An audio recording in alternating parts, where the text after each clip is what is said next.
It's almost always a good idea to let people know you have a good sense of humor, because in this society, we take humor very seriously. And by the way, you do have a good sense of humor, don't you? I'm confident you'll answer in the affirmative, because virtually everyone is sure they have a good sense of humor, and we'll be talking more about that later. Right now, I just want to emphasize how important humor is as an aspect of strong character. Yet, if you were to ask 100 people to name character's most vital elements, I doubt if more than 5 would refer to humor. In fact, I don't think any would. When he wrote his classic study of American society in the early 18th century, the Frenchman, Alexis de Tocqueville, predicted that if the United States ever came to be ruled by a dictator, it would be someone with a well-developed sense of humor. If this is true, it's certainly a very different situation than you would find in any other country in the world. Think of the communist and fascist dictators who have played such a major role in 20th century history. They were not exactly a bunch of laugh-a-minute guys. They were good at projecting anger, and they were good at creating fear, but humor? No. Americans, however, respond to very different qualities in their leaders. And though they were obviously not dictators or tyrants, it's true that most of our beloved national leaders have had the ability to make others laugh and to laugh at themselves. Though he was fundamentally a rather melancholy man, Abraham Lincoln was also renowned as a humorist. Every biography of Lincoln refers to his love of funny stories and his willingness to stop and tell a joke even in the midst of important business. And in more recent times, Presidents Franklin Roosevelt, John Kennedy, and Ronald Reagan were able to smooth out the ups and downs of their political careers with humor, and it was often directed at themselves. People could see that these men were strong enough and confident enough to make jokes at their own expense. And as we'll discuss later, these men were also wise enough to apply humor carefully and at the right times. When we recognize those abilities in a person, we're able to believe they'll also be strong and confident in serious or even dangerous situations. In short, we as Americans see a well-developed sense of humor as an aspect of a strong character and as almost a prerequisite for leadership. But before you go out and buy a joke book as part of your personal self-development program, here's the bad news. To a great extent, you can't learn to be humorous, and that alone makes humor different from every other trait we've discussed in this program. There are many examples of people who learn to overcome fear or even downright cowardice, and who went on to become courageous leaders. There are fools who learned to be wise, and there are liars who turned into honest men and women. There are rigid thinkers who learned flexibility, but I personally have never encountered a humorless person who learned to be humorous. And if there were such a person, I'm sure I would have come across one by now, because I have certainly encountered a great many humorless people.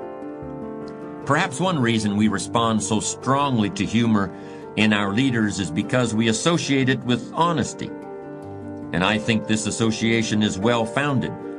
Real humor is honest because real humor can't be faked. You can pretend to be serious, just like you can pretend to be intelligent.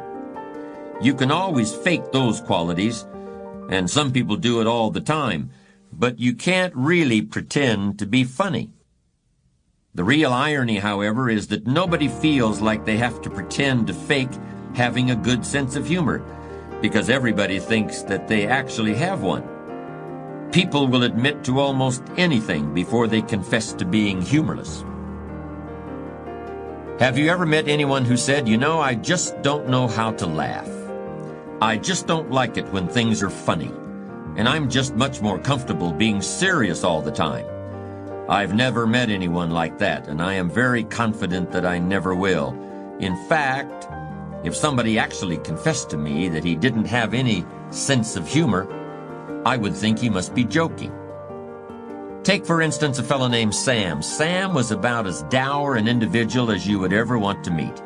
He was in the meatpacking industry, which isn't an especially amusing occupation to begin with, and in his spare time, he was always trying to discover ways to make a quick $1 million. He had really been influenced by the hula hoop fad that swept the country during the summer of 1958. For some reason, that summer, all the kids in America decided they had to have hula hoops. And the company that manufactured them made a huge amount of money. Sam was captivated by this phenomenon. It really fired his imagination. Although he made very good money with his meatpacking business, he was determined to recreate the hula hoop. And he spent thousands of dollars trying to develop or find new toys. Some of them were very clever, but you had to be careful with them. There was one contraption that involved a block of wood on a string. I'm not sure how it was supposed to work, but if a kid wasn't careful and swung it around a little too fast, anybody standing nearby would be knocked cold. In any case, there was something very funny about seeing this totally humorless man, Sam, who was already quite wealthy, trying to make millions with silly toys. But after a while, there was also something a little sad about it, because there really was only one hula hoop fad, and Sam was clearly not going to recreate it. One day, a coworker of Sam's finally decided to have a talk with him. This coworker was quite a bit younger, so he approached Sam very deferentially, saying, "Sam, I'm a little confused. You're interested in making a lot of money on a new toy, but you're actually losing a lot of money trying to develop them or importing them from South America. Can you tell me a little bit about what you think is going on here?" Well, Sam just looked at him and sighed. He said, "This business we're in is a pretty grim way of making money. I've got to have something going on the side. I've got to have something to keep my mind off making sausages and hamburger." To which the coworker replied, "Sam, I can certainly understand that, and I sympathize with how you feel, but you just don't seem to have a real knack for the toy business. Why don't you get involved with something that you're good at? Something that would let you use your natural abilities?" He was silent for a moment, thinking it over. When he concentrated like that, his chin sank down against his chest, and he looked like an old hound dog. He really seemed to have the weight of the entire world on his shoulders. He looked like he'd just lost his best friend in the world. Finally, he looked up and said, "Well, I've always had an excellent sense of humor. Maybe I could do something with that." Since that conversation, Sam has been trying his hand at writing scripts for television comedies. Wouldn't it be interesting and disturbing if one of them were set in a slaughterhouse? You see, a man or woman will admit to anything before they admit to being a sourpuss. It just doesn't happen. But it's not like they secretly know they're humorless and are trying to keep it to themselves. It's not like they secretly know they have this great weakness, which is not having a sense of humor. That's not the way it is at all. No, every gloomy Gus really thinks he's a very funny guy. Sam the meatpacker was a perfect example of that. Like everybody else, he thought he had a very good sense of humor, and he even thought he might be able to cash in on it somehow. That's one of the reasons that humor is such a mysterious and elusive quality. We've all seen gangster movies where the head of the mob makes some terrible joke, and all the guys sitting around the table have to keep laughing until he lets them know it's safe to stop. That doesn't just happen among gangsters. That happens every day in the corporate boardrooms and congressional offices. It even happens around family dinner tables.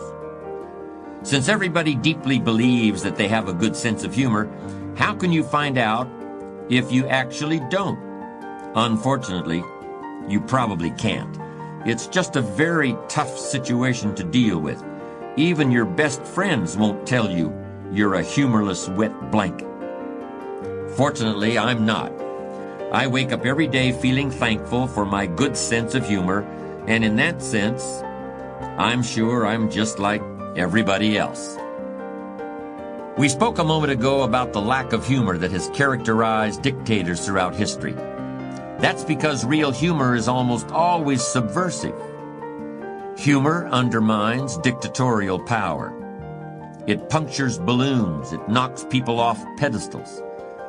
Nothing enraged Adolf Hitler more than Charlie Chaplin's portrayal of him in the movie called The Great Dictator.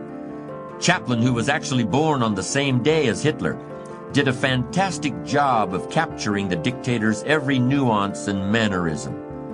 This movie did more to alert the American people to the real nature of the Nazi dictatorship than any book or news report available at the time. Powerful people and the symbols of power that they like to accumulate are rarely humorous, at least intentionally. Think of those old Russian generals with all those rows of ribbons on their uniforms. Whatever else you might want to say about them, it was obvious that those uniforms were supposed to be very serious. A dozen rows of ribbons, a big red star on the hat, all sorts of gold braid hanging everywhere. Hey, this is no laughing matter. What a wonderful irony, then, that humor played an important part in the downfall of the Soviet Union. In the final years of the communist regime, political jokes became a highly developed art form in Russia and in all the countries of Eastern Europe. And the generals didn't get the joke until it was too late. The anti-government jokes that were circulating in the Soviet Union during its final years were an example of a particular kind of humor.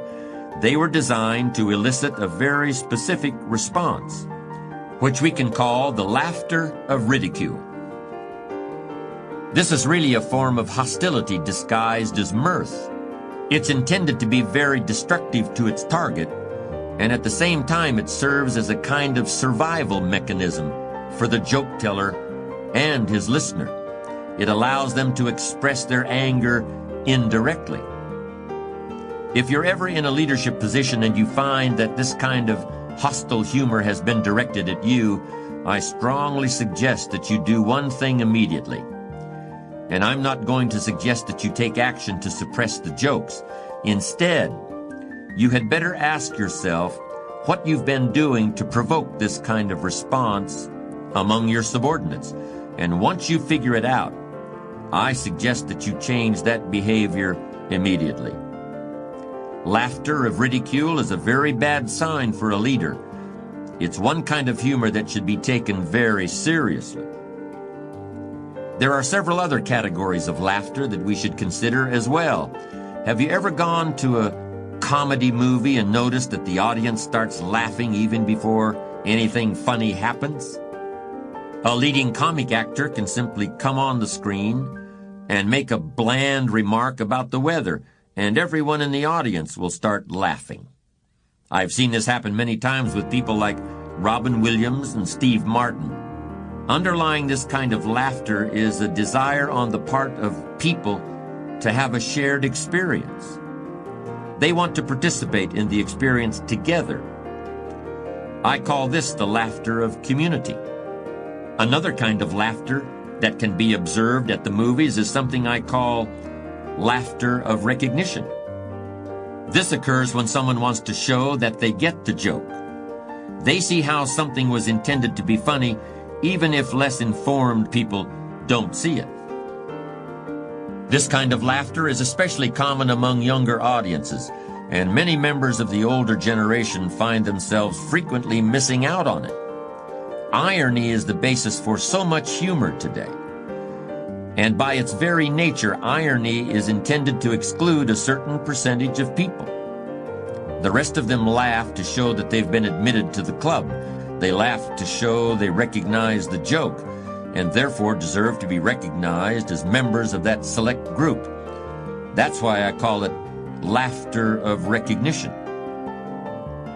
Polite laughter is yet another category.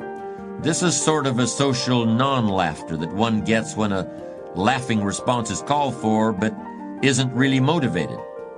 We've all had the experience of telling a joke that doesn't really go over too well and elicits only polite laughter.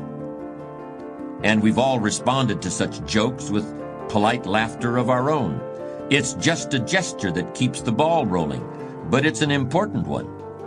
Nobody likes to be on the receiving end of polite laughter, but it's better than being poked in the eye with a sharp stick, to quote an old joke. The last and most important category of laughter I'll mention might be called real laughter. It's spontaneous, it's happy, it's unpremeditated, it has no hidden agenda. It happens when you see or hear something that's really funny. I'd like to spend a moment talking about this category of real laughter because it's one of the most important aspects of humor. The more real laughter you can bring into your life, the better off you'll be. I've spoken quite a bit about children and the raising of children in this program, and kids are really our best source of knowledge about real laughter.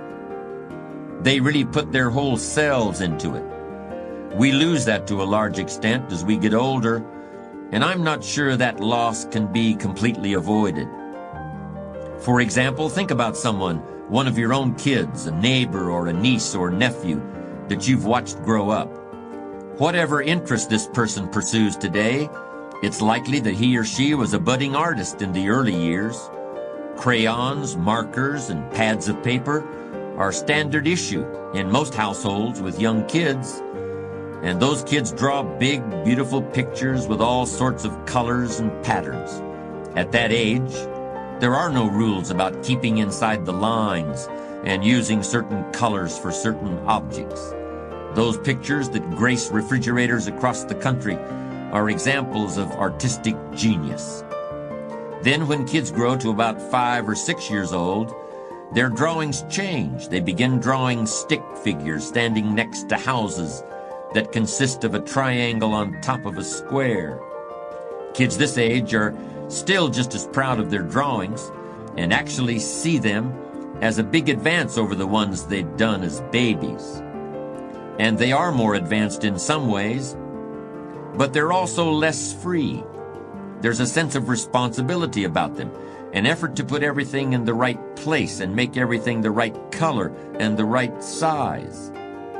In addition, around the same time as these kids' drawings change, their laughter changes too. It's still delightful, but there's more awareness in it.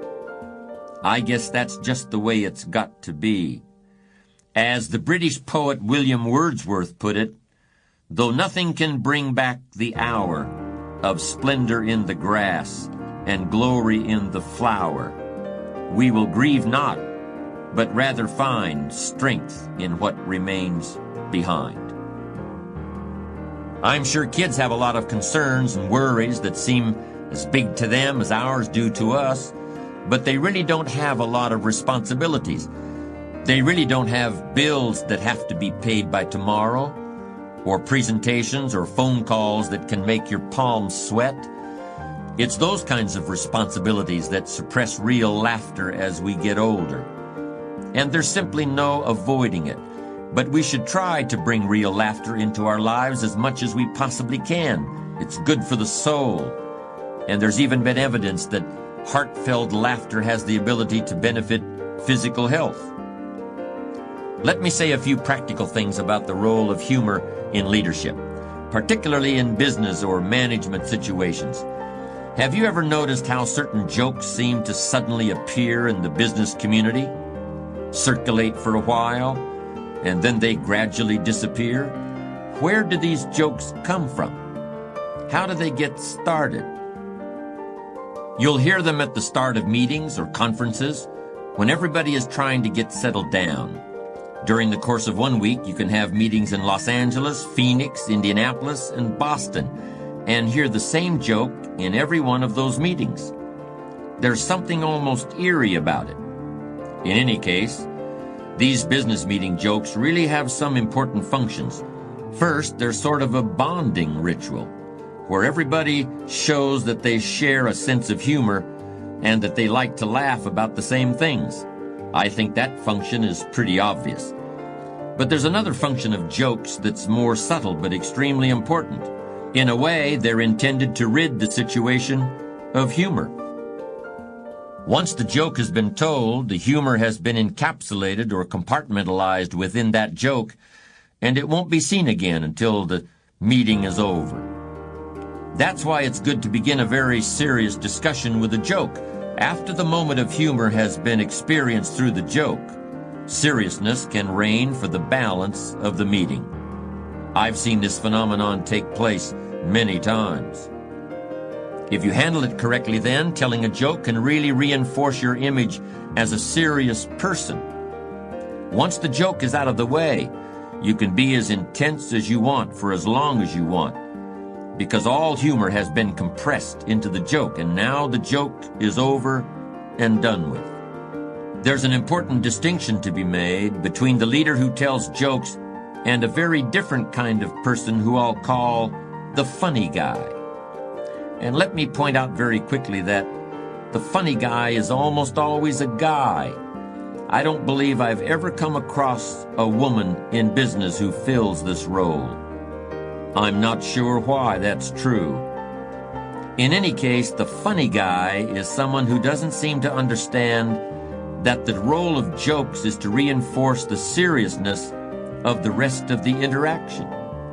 He doesn't understand that a joke is really a kind of scapegoat that forms the center of a little ceremony for a moment and then is banished once and for all. No, the funny guy is someone who keeps telling jokes, who keeps reintroducing humor into a situation from which everyone else has tried to banish it. I can honestly say that I've never met an effective leader whom I would identify as a funny guy. And it's even worse for the funny guy if he actually is funny. Then he's just a clown, and clowns simply are not given leadership positions in any organization. The leaders I spoke of earlier, Roosevelt, Kennedy, Reagan, used jokes and witticisms to demonstrate their humanity and to diffuse hostility, but they were by no means funny guys.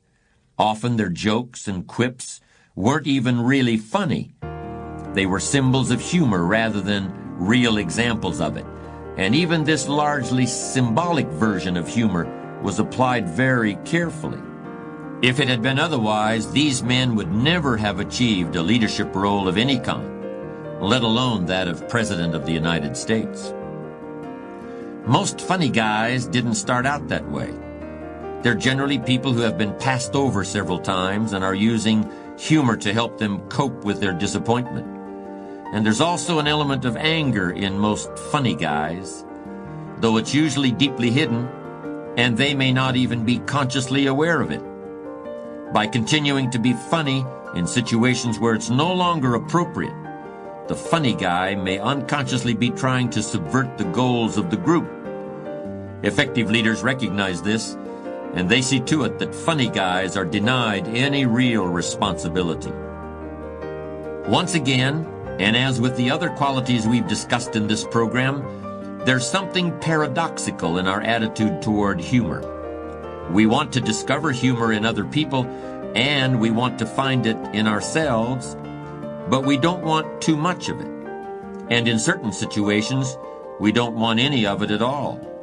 Leaders intuitively understand the role of humor, and they apply it in the right amounts at the right times. They understand that, as with many of the other good things in life, too much of a good thing is almost as bad as none at all. Earlier I suggested that to a large extent humor is something that you either have or you don't, that unlike many other self-development skills, it's very difficult to improve your capacity for humor. But if that's true, doesn't it suggest that there's something self-contradictory about this whole discussion? After all, what's the point of talking so much about humor if there's really very little you can do towards strengthening your capacity for it? Well, it may be true that you can't increase the natural proportion of humor in your personality beyond a certain preordained point. But that's not the end of the story. You can still learn to have a basically humorous approach to life. Or perhaps playful would be a better word. And I think the ability to do so is an extremely important indicator of strong character.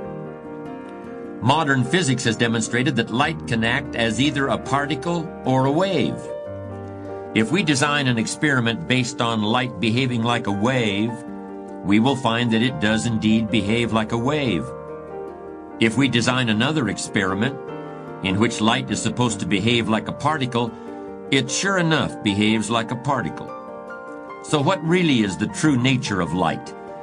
There is no simple answer to that question. It's all a matter of perception and expectation. In the same way, life can be either a comedy or a tragedy, and it's always in your power to determine how you want to see it. I prefer to see it as a comedy, and I highly recommend this to you also, but let me explain exactly what I mean by that. I don't mean to suggest that life is a comedy like you see on television at 8 o'clock on Channel 5. I'm using comedy according to the classical definition of the term, as a progression from sadness to happiness, from a low point to a high point, from poverty to wealth in every sense. In literature, the best example of comedy in this sense is Dante's Divine Comedy. Although I don't believe there is a single joke in that entire work, it's a comedy in the sense that the story begins in hell and ends in paradise. Yet most people don't even know that Dante wrote 2 more volumes that take place after the completion of the Inferno. History has chosen to focus on the frightening, painful part of Dante's poem, and if you're not careful, you may find yourself doing the same thing in your own life. We live in a time that has equated seriousness with intelligence, unhappiness with sensitivity, and victimization with moral authority. In short, we have largely chosen to see life as tragic rather than comic. But to the extent you participate in this, I believe you are limiting your potential for success in the material sense, and, even more importantly, you are doing nothing for your character, or at least nothing good. Humor can be your best tool for distancing yourself from the negativity and pessimism that's so rampant today. It's not always an easy tool to use, but I believe its importance has been seriously underestimated as an element of strong character. George Bernard Shaw said that everything is funny as long as it happens to someone else. But a really strong person is able to laugh even when the joke's on him. Just as light will conform to various kinds of experiments, if you choose to find humor in life and in your own circumstances, you will find it. If you're of strong enough character to see life as a comedy, in the sense I've described, you are strong enough to make it really be that way as well. And I'm very serious about that.